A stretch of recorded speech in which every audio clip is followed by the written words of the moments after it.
बर्फबारी की बात कर लेते हैं। आपको सीधे कुदरत के रंगत दिखाते हैं। यहाँ पर सैलानियों के लिए सौगात लेकर आया है ये मौसम का बर्फीला मिजाज बर्फ से ढकी पहाड़ियों के दीदार का मौका दे रहा है। ऊंचे ऊंचे पहाड़ों पर नजर डालेंगे तो आपको यहाँ पर सफेदी से वादियां चांदी की तरह चमकती दिखाई देंगी। बर्फ और शीतलहर के बीच में पहाड़ों पर ठंड के बीच में अलाव गर्माहट का सुखद एहसास दे रहा है। उत्तराखंड में केदारनाथ धाम में बर्फ की सफेद चादर बिछ गई है। महादेव का दरबार बर्फलोक बन गया है। तृतीय केदार तुंगनाथ धाम में भी कुछ ऐसा ही नजारा है। फेमस हिल स्टेशन औली में तो दूर दूर तक सिर्फ बर्फ ही दिखाई देगी। जोशीमठ बागेश्वर का भी कुछ ऐसा ही नजारा आपको इन तस्वीरों में दिखाई देगा।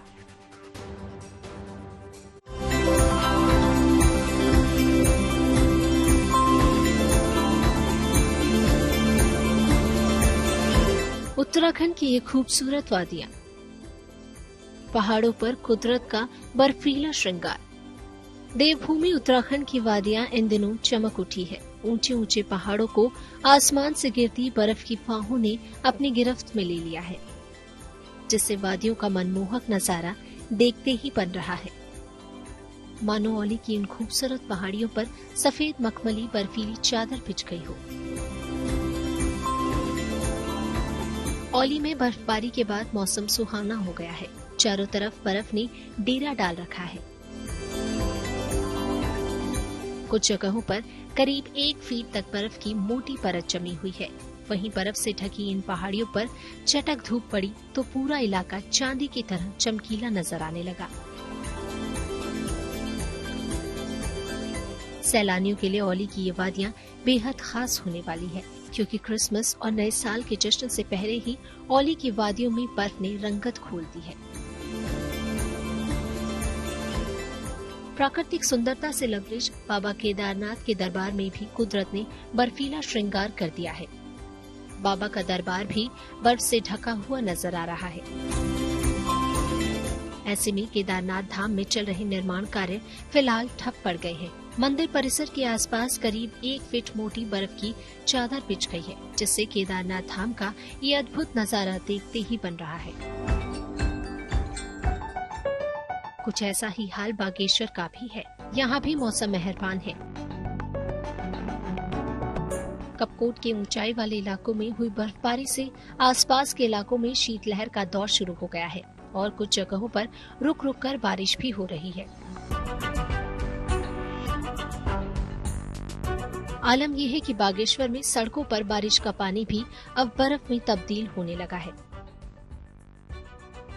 पहाड़ों पर हुई बर्फबारी का असर अब जोशीमठ में भी दिखने लगा है। यहाँ बर्फीली हवाओं के बाद अब कड़ाके की सर्दी पड़ने लगी है और तापमान करीब -10 डिग्री तक पहुँच गया है।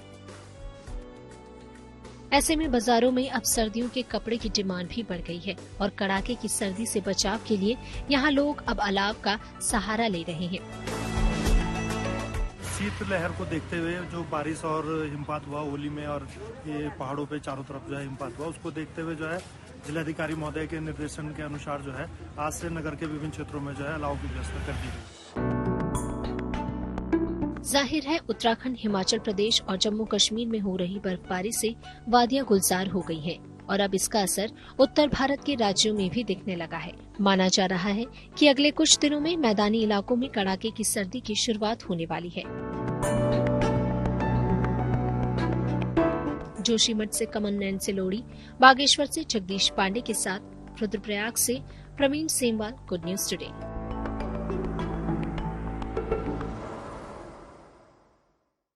कश्मीर में सर्दी ने दस्तक दे दी है और पहाड़ी इलाकों में बर्फबारी भी हो रही है। इस बीच 1 हफ्ते बाद ही कश्मीर में सर्दी का वो समय आने वाला है जिसका हर साल इंतजार रहता है।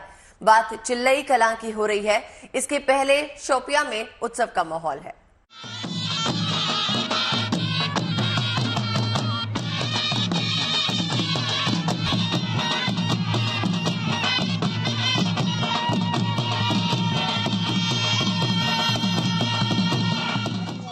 पारंपरिक लोक नृत्य, संगीत की सुर लहराई, भरपूर उत्साह और जोश। कश्मीर के कड़ाके की ठंड के बीच ये जश्न बर्फ मनाया जा रहा है तो लोगों की गर्मजोशी देखने लायक है। दक्षिण कश्मीर के सोपिया में सर्दियों के इस माहौल में गर्माहट लाने के लिए बेहद खास जश्न चिल्लई कला का आयोजन किया गया है।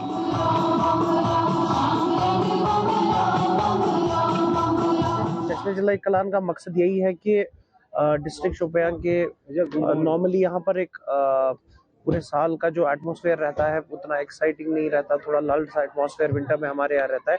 तो हम चाहते थे कि विंटर में जो एटमॉस्फेयर है थोड़ा लाइवली हो जाए, थोड़ा विंटर जो है थोड़ा वाइब्रेंट हो जाए, और इसको देखते हुए ये प्रोग्राम ऑर्गेनाइज किया गया। हालात बदल गए हैं, ये आप देख रहे हैं थर्ड जश्न चिल्लई कला शोपिया में बन रहा है, और आप स्टैंडर्ड देखेंगे जो प्रोग्राम्स के हैं ये बहुत अच्छे हैं, और लोग जो हैं यहाँ पे पूरा एंजॉयमेंट करने के लिए आए हैं। जो हार्श विंटर आने वाला है उसको सेलिब्रेट करने आए हैं।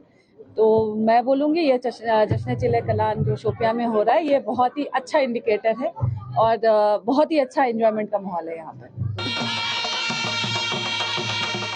अब आपको बता दें कि दरअसल चिल्लई कला है क्या, जिसका जश्न यहाँ सोपिया में धूमधाम से मनाया जा रहा है। तो जान लीजिए कि चिल्लई कला ऐसा वक्त है जिसमें भीषण सर्दी पड़ती है। चिल्लई कला की अवधि 40 दिनों की होती है। चिल्लई कला की शुरुआत 21 दिसंबर से होती है। कड़ाके की ठंड के बावजूद चिल्लई कला को अच्छा वक्त माना जाता है, क्योंकि इस दौरान बर्फ गिरने के कारण जलस्रोत साल भर भरे रहते हैं और पीने की पानी की कमी नहीं होती।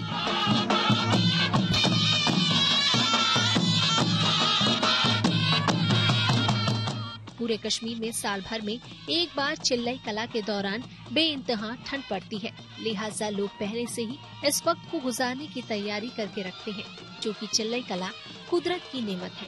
लिहाजा इसके शुरू होने से पहले ही इसके जश्न का आयोजन किए जाने से स्थानीय लोग भी काफी खुश हैं, क्योंकि इसमें उनकी परंपरा की खुशबू जो घुसी हुई है।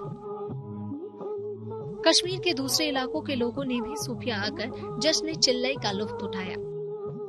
यहाँ पर बहुत ज़्यादा ठंड है, लेकिन उसके बावजूद भी यहाँ बहुत ज़्यादा लोग आए और बहुत सारों ने ज्वाइन किया। हमें काफ़ी ज़्यादा मज़ा आया, हमने बहुत एंजॉय किया। यहाँ प्रोग्राम्स भी बहुत ज़्यादा हुए। मैक्सिमम लोग यहाँ पे इसको देखने के लिए आ गए, उन्होंने पार्टिसिपेट किया। और भी सेगमेंट्स है, जैसे हमारा फोक डांस, कश्मीरी रोफ और तरह तरह के बहुत सारे प्रोग्राम्स का इनकाद यहाँ पे हुआ। सबको अपना टैलेंट जो है शोकेस करने का मौका मिला। तो आपको कितना मजा आया?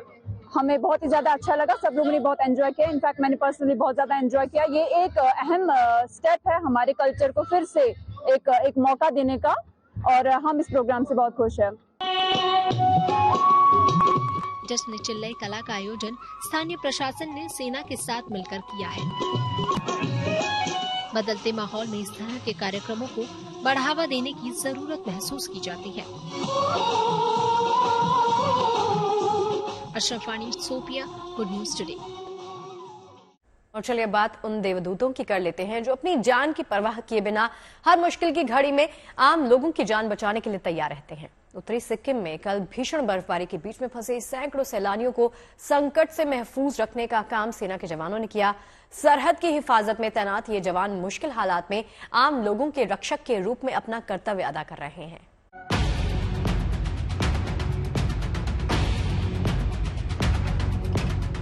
भारी हिमपात के कारण सफेद पूर्वी सिक्किम की ये वादियां सैलानियों को अपनी ओर आकर्षित तो कर रही हैं, लेकिन ऐसे हालात में इन इलाकों में सैर करना आसान भी नहीं है। ऐसे में इन इलाकों में हद से ज्यादा बर्फबारी और माइनस तापमान में कड़ाके की ठंड के बीच तैनात सेना के जवान हर पल मुस्तैद हैं और उन लोगों के मददगार बन रहे हैं जो सफर में संकट का सामना कर रहे हैं। दरअसल बर्फ से ढका सिक्किम का ये इलाका सैलानियों का पसंदीदा है। ये तस्वीरें इसकी गवाह हैं। हालांकि सर्दियों में यहाँ मौसम के मिजाज का कुछ पता नहीं, लिहाजा बर्फ में सैर के शौकीन लोगों को इन इलाकों में जरा सी असुविधा बड़ी मुसीबत में डाल सकती है। बुधवार को पूर्वी सिक्किम में जोरदार बर्फबारी और खराब मौसम के कारण 800 से ज्यादा सैलानी रास्ते में ही फंस गए। ऐसे में सेना की त्रिशक्ति कोर के जवान इनके लिए देवदूत बनकर आए। सेना के जवानों ने सैलानियों को संकट से बचाकर निकाला और सुरक्षित जगहों पर पहुंचाया। सैलानियों में महिलाएं, बच्चे और कुछ बुजुर्ग भी थे।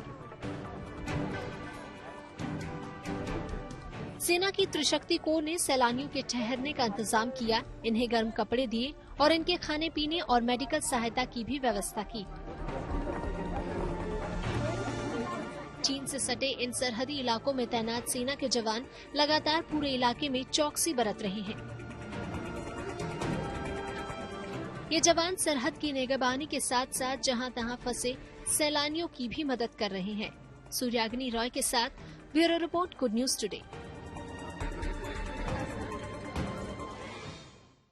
शादियों के सीजन में हर साल डेकोरेशन और म्यूजिक के नए नए ट्रेंड्स आते हैं। इस बार सीजन में किन डेकोर्स की खास डिमांड है और डीजे पे कौन सा म्यूजिक लोग ज्यादा पसंद कर रहे हैं, ये बता रही है हमारी संवाददाता अनामिका गौड़।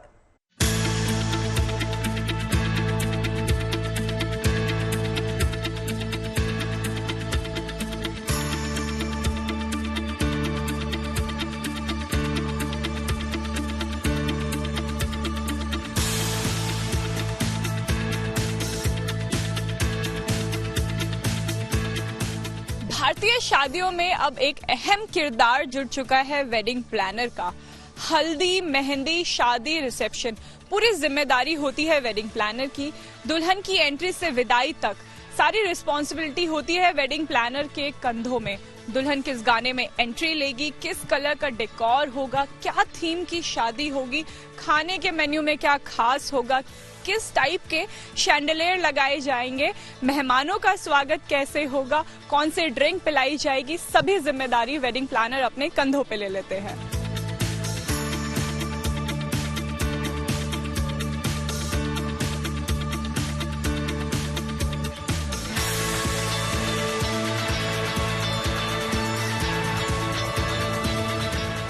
बात जरूर करेंगे जिन्होंने पूरी शादी का जिम्मा अपने कंधों पे उठाया हुआ है, वेडिंग प्लानर। इस बार 34 लाख शादियां हो रही है। मेरा पहला सवाल आपसे ये है कि आपने अभी तक कितनी शादी करा दी है सीजन में, कितनी बाकी हैं अभी? मैम 40 to 50 है। ये 19 नवंबर से हमारा सीजन स्टार्ट हुआ है और ये 15 दिसंबर तक रहेगा। तो हमने करीबन 15 to 55 वेडिंग्स और रिसेप्शंस वो हमने कराया अभी तक। अच्छा, वेडिंग प्लानर कब इन्वॉल्व होता है? वेडिंग प्लानर का काम कहाँ से शुरू हो जाता है एक शादी में? अगर मैम वेडिंग प्लानर का काम जब से स्टार्ट हो जाता है, जब से आपका उनका एंगेजमेंट से लेके और फिर सारी मेहंदी, हल्दी, सारा स्टार्टिंग से ही, जब उनका रिश्ता होता है जब से ही हमारा काम स्टार्ट हो जाता है। उससे रिश्ते से पहले 2 महीने पहले हमारे पास फोन आ जाता है कि भैया आपका काम स्टार्ट है। तो जी, तो इस बार थीम वेडिंग पे बहुत ज्यादा फोकस किया जा रहा है, डेस्टिनेशन वेडिंग बहुत ज्यादा हो रही है। तो थोड़ा सा मार्केट का ट्रेंड क्या आप हमें बताएं? मैम इस टाइम थीम बेसिस आपका ज्यादा हो रहा है। जैसे हल्दी मेहंदी में हम यूज करते हैं neons colours, multi colours use होते हैं आपका जो मेहंदी में, और अगर हम हल्दी का करते हैं उसमें पूरा येलो थीम यूज करते हैं। ये है इसमें। और आज क्योंकि आपने बताया वेडिंग है तो आपने वेडिंग में ब्लैक और पिंक यूज किया? मैम ये रिसेप्शन है, रिसेप्शन में हम ब्लैक यूज कर सकते हैं, लेकिन शादी में हम वेडिंग में रेड और गोल्डन इस तरीके के कलर्स यूज करते हैं, ब्लैक एंड ब्लू नहीं करती। ब्लैक एंड ब्लू शादी में नहीं इस्तेमाल होते हैं। बजट की अगर हम बात करें तो बिग बजट वेडिंग इस बार बहुत ज्यादा हो रही है, बिजनेस बहुत ज्यादा हो रहा है। तो हाईएस्ट बजट अभी तक कितना रहा है इस बार शादियों में? मैम 4 साल के बाद कुछ हो रहा है अब। तो इसमें बजट क्या है कि हमारा बजट 5 लाख से लेके और 50 लाख तक का मतलब बजट होता है। 50 लाख तक की शादी आराम से बिग फैट वेडिंग जिसे हम कहते हैं वो हो जाती है। जी। अच्छा, और कुछ हमें बताएं, क्योंकि जैसे अगर शादी में कुछ कमी निकल जाए तो चाचा और फूफा को बोला जाता है, लेकिन अब वेडिंग प्लानर है तो क्या आपको भी डांट पड़ती है? नहीं मैम, वैसे कोशिश करते हैं कोई कमी ना हो, लेकिन ये ऐसी इंडस्ट्री है कि इसमें कहीं ना कहीं कोई ना कोई नुक्स निकाल देता है। थोड़ा अगर आज के वेन्यू के बारे में आप हमें बताएं कि क्या थीम है, क्या क्या सजावट इस समय, तैयारियां क्योंकि रिसेप्शन की चल रही हैं, तो आप हमें थोड़ा सा अगर बताएं। बहुत सुंदर सजावट की गई है, ये क्या कहते हैं? मैम ये अम्ब्रेला है और इसमें नीचे हमने आपका फूलों का काम किया है, क्रिस्टल का काम किया है और झूमर्स लगाए हैं। तो इसमें रात में इसका बहुत अच्छा ग्रेस आता है।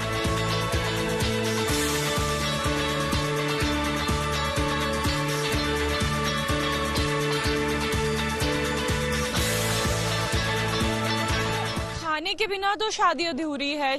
शादी में कहा जाता है जिस शादी में खाना सबसे अच्छा है वो शादी सबसे अच्छी मानी जाती है, उसकी तारीफ बहुत ज्यादा की जाती है। तो क्या कौन से केटरर्स के साथ आप दिल्ली एनसीआर के जुड़ते हैं या इन हाउस आपका रहता है? मैम हमारा इन हाउस है अपना, तो ये सारा है।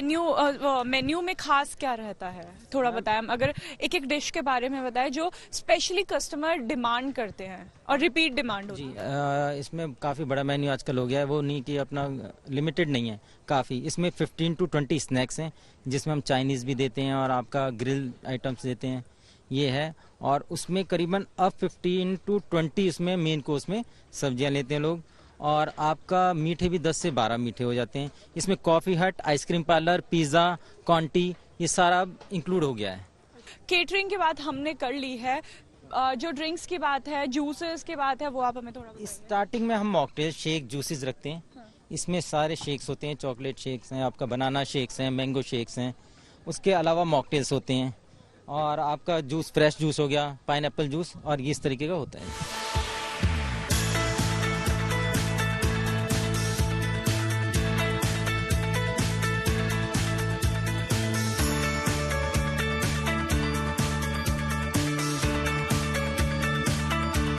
जो दुल्हन की एंट्री है वो बहुत अच्छी होनी चाहिए, तो आप किस तरीके के दुल्हन की एंट्री प्लान करते हैं? अब पहले तो हमारा जो ट्रेंड था दूसरा था कि हम उसमें पहले पालकी आती थी, वो सब चीज़। अब सिंपल जो दुल्हन की एंट्री है वो फूलों की चादर चलती है और नीचे फोग और कोल्ड अनार, उससे एंट्री कराते हैं। वेडिंग प्लानर के जिम्मे क्या क्या होता है? मेहंदी, हल्दी, टेंट वगैरह ये तो रहता ही है, कि बाकी की चीजें और क्या रिस्पॉन्सिबिलिटी होती है एक वेडिंग प्लानर की? मैम इसमें फूडिंग हो गया, आपका फ्लावर डेकोरेशन हो गया, लाइटिंग से लेके जनरेटर, सारा वेडिंग प्लानर का एक इसमें काम होता है। और स्टार्टिंग से लेके कार्ड सेलेक्ट कराएंगे उनका, किस थीम पे लड़की जो ब्राइड, क्या अपना कलर कॉम्बिनेशन रहेगा उसका, ब्राइड का, ग्रूम का, किस तरीके की जयमाला यूज होगी। तो बहुत बहुत छोटे पॉइंट पे हम आजकल काम कर रहे हैं।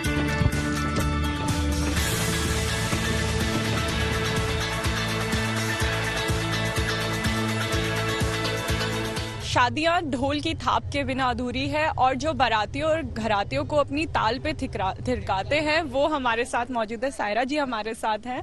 बैंड बहुत ज़रूरी होता है शादियों में। आप कितने सालों से शादी में परफॉर्म कर रहे हो? सो बेसिकली पिछले 15 साल से मैं इस इवेंट इंडस्ट्री में हूँ, इस लाइन में हूँ। और मेनली तो देखिए ये जो शादी के शोज़ होते हैं उन्हीं में परफॉर्मेंस होती है, और हमारे को जो इससे ज़्यादा अच्छा लगता है वो कहीं और नहीं लगता, क्योंकि दो दिल एक हो रहे होते हैं, उनकी नई जर्नी की शुरुआत होती है, तो उनको ब्लेसिंग्स देने में, अपने गानों के थ्रू उन्हें डेडिकेट करने में, और सारे जितने भी फैमिली एंड फ्रेंड्स हैं उनको नचाने में, जो जितना मज़ा हम लोगों को आता है किसी और को नहीं आता। और आज के लिए स्पेशली थैंक्स करना चाहूँगी धवन एंटरटेनमेंट्स को, जिन्होंने आज हमें ये मौका दिया, यहाँ पर बुलाया। एक गाना मैं आपसे ज़रूर सुनना चाहूँगी, क्योंकि अब ट्रेंड बदला है, सोशल मीडिया का ज़माना है, तो क्या नई फरमाइशें भी आती हैं या पुराने गाने अभी भी डिमांड में हैं? नहीं, बिल्कुल। देखिए लेटेस्ट नंबर तो रहते ही हैं और बिल्कुल रहते हैं ऑब्वियसली, लेकिन पुराने गानों का दौर कभी नहीं ख़त्म होता। वो इवन वो रीमेक होता है उनका, वो आगे आते हैं, वो कभी बंद नहीं हो सकते। अच्छा, 2 लाइन अगर आप हमारे दर्शकों को सुना दें। हाँ, अपने सभी दर्शकों के लिए एक ही चीज़ बोलना चाहूँगी। चुरा लिया है तुमने जो दिल को, नजर नहीं चुराना सनम, बदल के मेरी तुम जिंदगानी, कहीं बदल ना जाना सनम। बहुत खूबसूरत। बैंड मेंबर्स भी बाकी हमारे साथ है, सभी से बात करना चाहेंगे। ऑर्केस्ट्रा सभी से मिलता है, ड्रमर हमारे साथ हैं, जो गिटार बजाते हैं वो हमारे साथ हैं। आप कितने सालों से शादी अटेंड कर रहे हो, परफॉर्म कर रहे हो? 25 ईयर्स हो गए हमको इस इवेंट इंडस्ट्री में, और 25 ईयर्स से हम लोग बैंड अपना चला रहे हैं और परफॉर्म करते हैं स्टेज पर। क्या बदला है इन 25 सालों में शादियों में? क्या म्यूजिक में और चेंज आया है? डिमांड जो थोड़ा सोशल मीडिया का ज़माना है, क्या अलग डिमांड्स आती है? बहुत कुछ बदला है। पहले जो पुराने गाने चलते थे, अब न्यू वर्जन चलते हैं यहाँ पर, क्योंकि न्यू स्टाइल में अब म्यूजिक आता है, रिदम एक अलग स्टाइल में बजती हैं, सब कुछ बदल गया, पहले जैसा नहीं रहा। तो कितना मज़ा आपको आता है शादी अटेंड करने में, शादियों में परफॉर्म करने में? मैम मज़े हमें नहीं आते, we are just came here to just enjoy the other person, कि वो एंजॉय करे। We are just came here to just enjoyment, we also take entertainment, that's it. Dheeraj हमारे साथ है, इनके जिम्मे में सभी बारातियों और घरातियों के एंटरटेनमेंट की जिम्मेदारी है। इन्होंने अच्छा गाया तो उनके पैर थिरके। बिल्कुल ठीक बात है, और ये रिस्पॉन्सिबिलिटी आज से नहीं 12 से 15 साल हो गए, और भगवान की कृपा से और आप सबके साथ से बढ़िया ही रहा है। हर इवेंट मोस्टली हमारा ऐसे ही रहता है कि लोग आते हैं, हमारा उनको काम है कि एंटरटेन करें, उनको डांस करवाएं, एंजॉय करवाएं। बहुत खूबसूरत गाने होते हैं। कई बार ऐसा होता है कि लोगों की कुछ रिक्वेस्ट होती है, कुछ फरमाइश होती है कि ऐसा कुछ सुना दो या ऐसा कुछ सुना दो। उनका कोई फेवरेट सिंगर होता है, कोई फेवरेट सॉन्ग होता है, तो हमारी सिर्फ इतनी ड्यूटी है या रिस्पॉन्सिबिलिटी है कि हम जाके उनकी रिक्वेस्ट पूरी करें, उनको खुश रखें। गाना सुना बिल्कुल सुना देते हैं आपको। पंजाबी सुनेंगे आप? ठीक है, तो ये आपके लिए सुना देता हूँ मैं।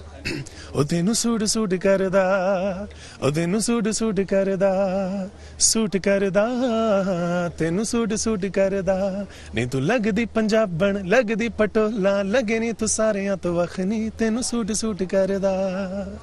Thank you so much. जिनके कंधों पे पूरी शादी को एंटरटेनमेंट करने की और पूरी शादी को थिरकाने की जिम्मेदारी होती है, वो होता है बैंड और डीजे। कैमरा पर्सन अभिषेक भाई के साथ अनामिका गौर, गुड न्यूज टुडे। अयोध्या में राम मंदिर का निर्माण कार्य जारी है, काम अंतिम चरण में पहुंच चुका है। साथ ही अयोध्या में मर्यादा पुरुषोत्तम श्री राम एयरपोर्ट भी लगभग बनकर तैयार है। गुड न्यूज यह है कि 6 दिसंबर से दिल्ली से अयोध्या के बीच में सीधी उड़ान सेवा शुरू हो जाएगी। 11 जनवरी से अहमदाबाद से अयोध्या के बीच विमान सेवा शुरू होगी। इससे पहले इसी महीने के आखिरी में 30 दिसंबर को इंडिगो का विमान अयोध्या एयरपोर्ट पर लैंड करेगा। देश की सबसे बड़ी एयरलाइंस कंपनी इंडिगो का विमान वहां पर लैंड करने वाला है। अयोध्या में प्राण प्रतिष्ठा के शुभ और पावन मौके की प्रतीक्षा में पूरा देश राममय हो रहा है। राम भजन में देश मगन है, लीन है, देश भर में उत्साह देखा जा सकता है। वहीं कलाकार गायक भी अपने सुरों के माध्यम से राम जी का स्वागत कर रहे हैं। लखनऊ में भी गोमती किनारे महाबली हनुमान मंदिर, हनुमंत धाम में युवाओं की टोली राम भजन करने में मगन नजर आई है। जय सिया राम। अयोध्या में भव्य और दिव्य मंदिर की प्रतीक्षा तो सभी को है और सब लोग इस मौके का, इस अवसर का इंतजार कर रहे हैं। लेकिन सबसे बड़ी बात यह है कि संगीत के जरिए भी, सुरों के जरिए भी लोग इस बात को सेलिब्रेट कर रहे हैं। जन्म जन्म की खोज बताए, राम से चल के राम पे आए, प्रेम कोई हम और न जाने, राम से रूठे राम से माने, राम सिया की करुण कहानी, एक है चंदन एक है पानी, तुमको पाके क्या पाया है, सृष्टि के कण कण से पूछो, तुमको खोने का दुख क्या है, कौशल्या के मन से पूछो, द्वार मेरे ये अभागे, आज इनके भाग जागे, आज खुशियों की हमारे नाम आए हैं, बजाओ ढोल स्वागत में, मेरे घर राम आए हैं, तेरी चौखट पे चल के आज भैरो धाम आए हैं, बजाओ ढोल स्वागत में, मेरे प्रभु राम आए हैं। हमारे साथ श्री रघुनाथ को किस बात की चिंता, शरण में रख लिया जब माथ को किस बात की चिंता, हमारे साथ श्री रघुनाथ को किस बात की चिंता, शरण में रख लिया जब माथ को किस बात की चिंता। वाराणसी में काशी विश्वनाथ मंदिर कॉरिडोर को बने 2 साल पूरे हो चुके हैं। इस मौके पर वाराणसी के लोग जश्न मनाना नहीं भूले। काशी विश्वनाथ के धाम को दियों की रोशनी से नहलाया गया।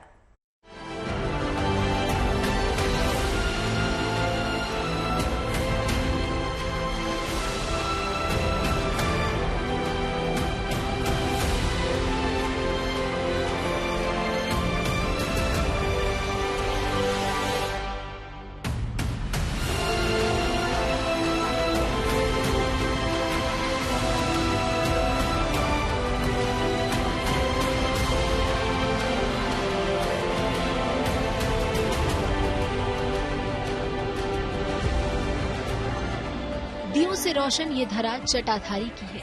ये धाम बाबा विश्वनाथ का है और शहर शिव का है, जहाँ इन रोशनी का सबब उस उत्साह और आनंद से है जिसने बाबा विश्वनाथ के इस धाम को नया मुकाम दिलाया है।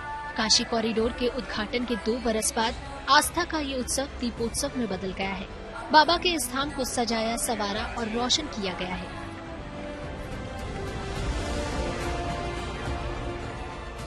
बाबा के धाम में हर कोने पर आज दियों की रोशनी नजर आई।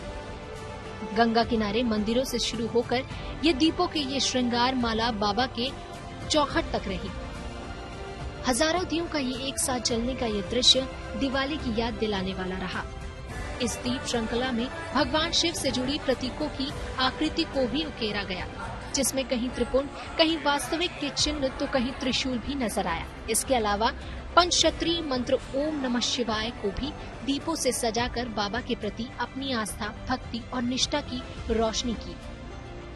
भगवान शिव से जुड़े 12 ज्योतिर्लिंगों में से एक विश्वनाथ धाम का ये कॉरिडोर 900 करोड़ रुपए में तैयार हुआ था। इसमें 23 भव्य इमारतों के साथ 27 मंदिर शामिल किए गए हैं, जो यकीनन बाबा विश्वनाथ के इस धाम को न केवल नया रूप देते हैं बल्कि इसे अद्भुत और अलौकिक भी बनाते हैं। यही वजह है कि पिछले 2 सालों में इसके दर्शन करने वालों की तादाद कई गुना बढ़ी है। वाराणसी से रोशन जायसवाल के साथ गुड न्यूज टुडे।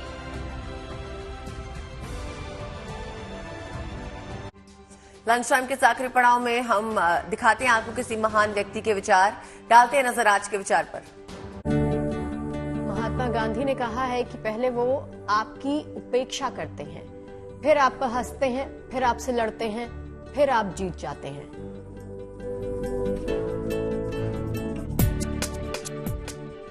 खबरों के इस लंच टाइम में फिलहाल के लिए बस इतना ही। हम दोनों को इजाजत दीजिए, कल मुलाकात होगी लंच टाइम में। एक बार फिर से आप सभी के लिए लेकर आएंगे दिलचस्प मेन्यू। फिलहाल आप देखते रहिए गुड न्यूज टुडे। नमस्कार।